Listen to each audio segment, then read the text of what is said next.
Merci. L'espace dans lequel nous vivons est le monde de l'incertain, de l'aléatoire et de la complexité qui peut se retourner à tout moment. Alors, eh bien voilà une bonne nouvelle. Voilà une bonne nouvelle parce que cette incertitude est vraiment une chance à saisir. Certes, l'incertitude est...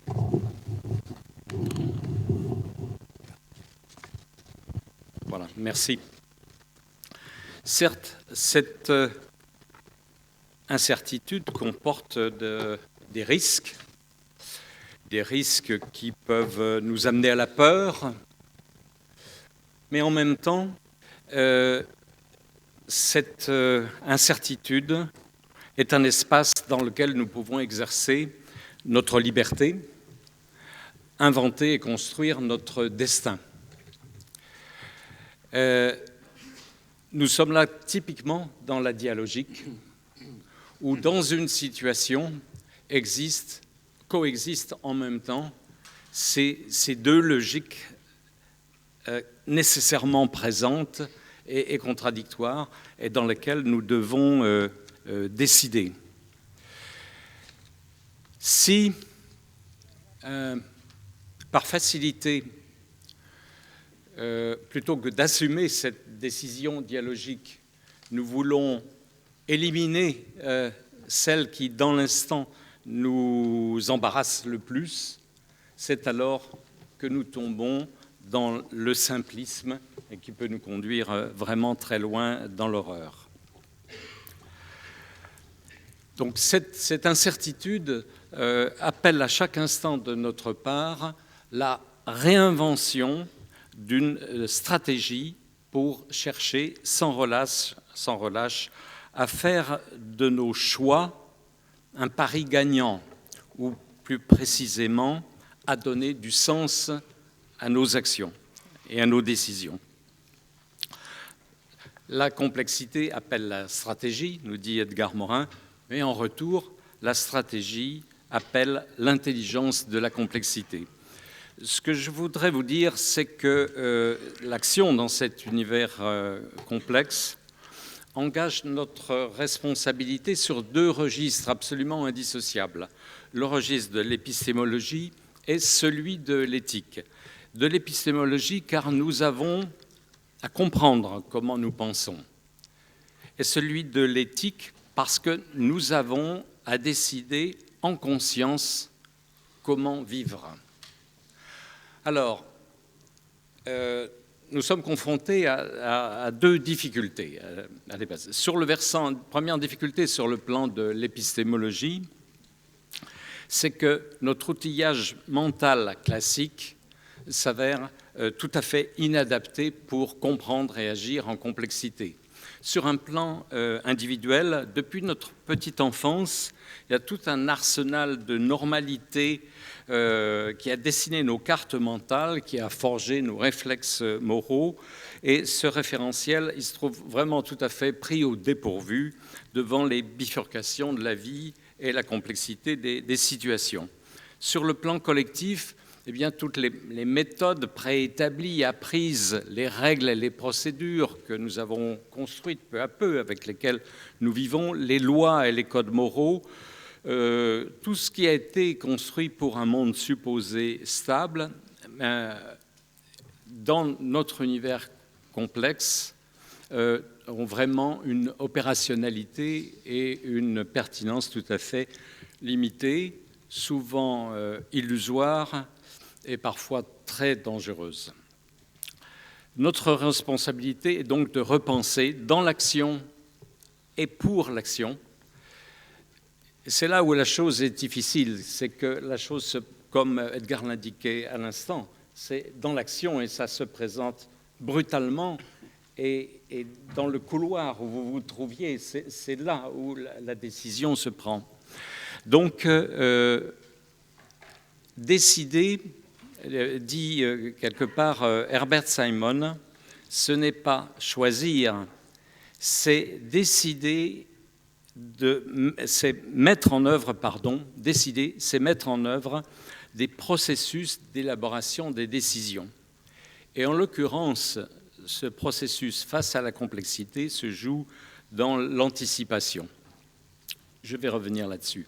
Deuxième difficulté qui est liée à l'éthique. Si nous étions dans un monde prévisible, nous n'aurions pas besoin d'éthique. La morale, en principe universel, suffirait. La morale est prescriptive, elle dit ce qu'il faut faire de façon inconditionnelle et quels que soient les contextes. C'est l'impératif catégorique de Kant. Mais voilà, nous nous trouvons le plus souvent dans des situations où tout est flou, où les informations sont incomplètes et invérifiables, où s'affrontent une diversité d'avis divergents. Dans les situations que vous avez citées, les avis étaient très divergents. De point de vue, en général, tous respectables, mais particulièrement contradictoires et incompatibles entre eux. Dans ces situations confuses et contradictoires, la morale reste souvent muette en termes d'action. Alors c'est alors qu'intervient l'éthique, chère à Spinoza, qui recommande de prendre en considération diverses hypothèses et qui invite au débat intérieur, mais aussi débat collectif, pour élaborer en conscience la voie qui semble la meilleure pour bien vivre, la voie de la sagesse. Plutôt qu'un bréviaire moral, l'éthique est une discipline du développement de l'entendement et du discernement. C'est un travail, c'est un processus, un cheminement qui intègre la morale, bien entendu, mais qui convoque en même temps toute notre vigilance épistémique. Ce que je vais vous dire en résumé, c'est que nos comportements, en réponse à des situations imprévues, ne se construisent pas sur des schémas préétablis, mais, et là je vais citer Francisco Varela, mais par un phénomène d'émergence au moment de l'action, à partir des dispositions qui sont les nôtres, parce que nous les avons cultivées. À la lumière de cet éclairage, je voudrais assez brièvement revisiter avec vous les 3 principes majeurs de la pensée complexe que j'ai puisés depuis 29 ans. Notre première rencontre remonte à 29 ans, qui m'ont le plus aidé dans ma vie professionnelle. D'abord, la question de la modélisation, c'est-à-dire de la construction de nos représentations mentales. Parce qu'après tout, c'est à partir de nos représentations mentales dans l'instant que nous posons nos décisions. Alors, comment se fabriquent-elles ? Eh bien, d'abord, la réalité dont nous parlons si souvent dans nos conversations courantes, la réalité n'est pas la réalité. Elle est seulement notre point de vue sur le réel qui est largement conditionné par tout notre préformatage mental qui est le fruit de notre histoire personnelle et bien entendu de notre histoire collective et probablement aussi de l'histoire de notre espèce. Elle est conditionnée aussi par le contexte dans lequel nous nous trouvons. Et le contexte en pleine bataille ou quand la paix commence à venir, le contexte n'est plus le même, évidemment. Et elle est aussi conditionnée par les intentions qui nous habitent. Ça, c'est une chose... Ces 3 composantes sont une vigilance mentale à avoir constamment à l'esprit. Et donc, le défi de la complexité, il est d'abord dans nos têtes et dans nos expériences. C'est un défi épistémologique. Ça n'est pas la réalité en soi qui est complexe, mais notre relation à la réalité. On peut résumer ce paradigme constructiviste par la formule suivante: nos représentations, nos modélisations et même la connaissance en général ne sont pas un objet, ni même un reflet objectif de la réalité. Ce sont des constructions d'esprit subjective, contextuée, projective, incarnée, évolutive. Alors, il en découle 3 corollaires de nature éthique. Le premier, c'est qu'il est absolument primordial de clarifier ce qui conditionne notre point de vue et quelles sont les racines de notre subjectivité. Ce dialogue avec soi-même est le premier pas de la probité épistémologique. Le deuxième corollaire, c'est que le point de vue des autres n'est pas plus objectif que le nôtre, mais ils ont droit aussi à leur subjectivité. Et la sagesse nous invite à essayer de comprendre leur point de vue sans pour autant nous donner comme obligation de l'adopter. Troisième corollaire, c'est que nous sommes en droit d'exiger des autres qu'ils entendent notre point de vue, comme nous entendons le leur. À nous d'argumenter notre point de vue. Ces 3 avancées réflexives sont la condition d'un vrai dialogue. Et elles sont à la base de l'agir communicationnel proposé par Habermas. Dans la pensée complexe, le deuxième principe, c'est bien sûr celui de système. Alors, dans la méthode, je crois que c'est dans le tome 1, vous dites, on a toujours traité les systèmes comme des objets. Il s'agit maintenant de concevoir les objets comme des systèmes. Voilà, alors voilà le grand défi, l'éternel défi, c'est de construire une unité composée de diversité. Alors ce défi, il est partout. Il est dans la famille, il est dans les équipes de travail, il est dans la cité, il est dans les régulations internationales, dans la recherche, dans la conception des systèmes techniques, etc. Et je crois qu'il faut sans cesse rappeler les 3 caractéristiques majeures. Il y a bien d'autres choses que vous avez dites, mais vraiment d'un système, des caractéristiques ultra connues, si souvent répétées, mais si peu mises en acte. La première, souvenez-vous, un système complexe est une unité composée de diversité qui n'est réductible ni au tout ni aux parties. Le tout est à la fois plus et moins que la somme des parties. Et les parties ne sont pas seulement des fragments du tout. Ça, on l'oublie souvent.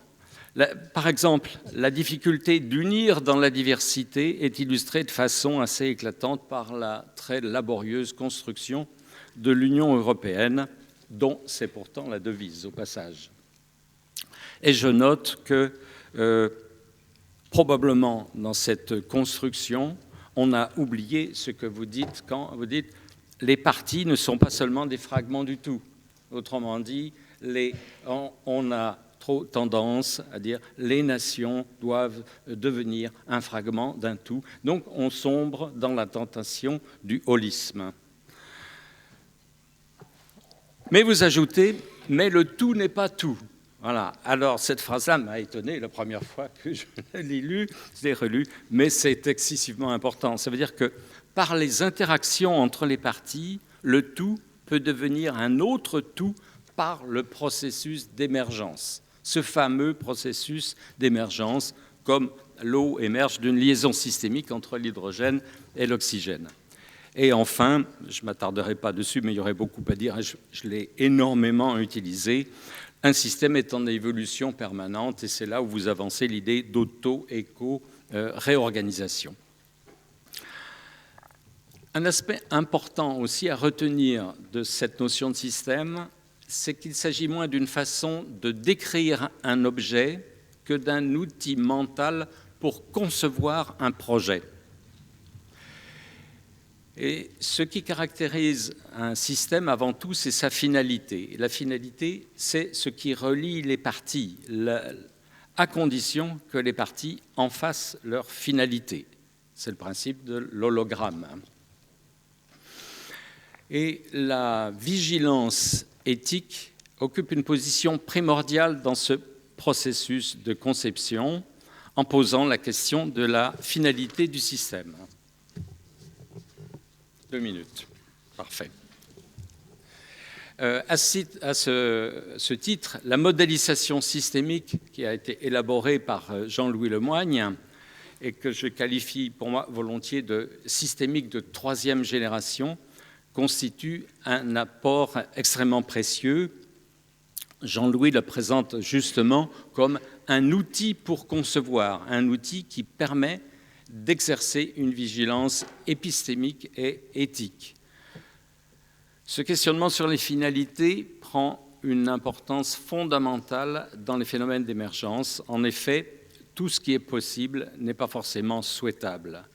La vigilance épistémique et éthique s'impose. Il y a énormément d'exemples, j'en prends un seul actuellement, celle de l'émergence d'un monde nouveau, voire d'un transhumanisme, qui est rendu possible par la combinaison des nanotechnologies, des biotechnologies, du big data et de la nouvelle intelligence artificielle qui est fondée sur l'apprentissage statistique. Voilà. Je passerai sur un 3e principe de la pensée complexe qui est la dialogique, mais nous l'avons évoqué tout à l'heure. Si nous sombrons par facilité dans la négation des logiques qui nous embêtent, nous sombrons dans le simplisme et finalement dans la guerre. En résumé, notre responsabilité se trouve dans la prise de conscience et le travail réflexif que nous avons à faire sur au moins 4 points. Le premier, c'est de nous prémunir du déni de la complexité, reconnaître que le réel dépasse nos capacités cognitives. Le deuxième, c'est de prendre conscience que la façon dont nous construisons nos représentations conditionne nos choix dans l'action et que l'attitude éthique se joue dans le questionnement individuel et dans la délibération collective, je dirais de façon incessante. Le troisième, c'est de donner du sens au système complexe, de rester vigilant sur les finalités, prendre en compte la diversité et mobiliser l'attitude de reliance qui est la condition pour construire l'unité. Et dernier point, apprendre à reconnaître la nécessité des logiques antagonistes, je viens d'en parler.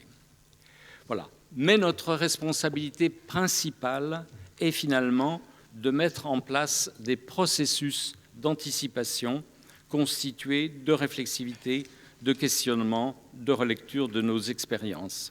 Bien en amont des événements inattendus, une prise de conscience permanente et progressive de nos processus cognitifs et une lucidité sur les influences, les émotions, les élans vertueux, mais aussi les démons cachés, les idéologies qui nous conditionnent. Voilà. Autrement dit, nous ne voyons que ce que nous sommes préparés à voir, nous n'entendons que ce que nous sommes préparés à entendre, et il en va de même pour la complexité. En conclusion, je voudrais vous citer, si vous permettez, pour conclure mon propos, dans la méthode, encore, vous écrivez « La complexité appelle la stratégie. Il n'y a que la stratégie pour s'avancer dans l'incertain et aléatoire. La méthode de la complexité nous demande de penser sans jamais clore les concepts, de rétablir les articulations entre ce qui est disjoint, de penser avec la singularité, la localité, la temporalité. Je vous remercie.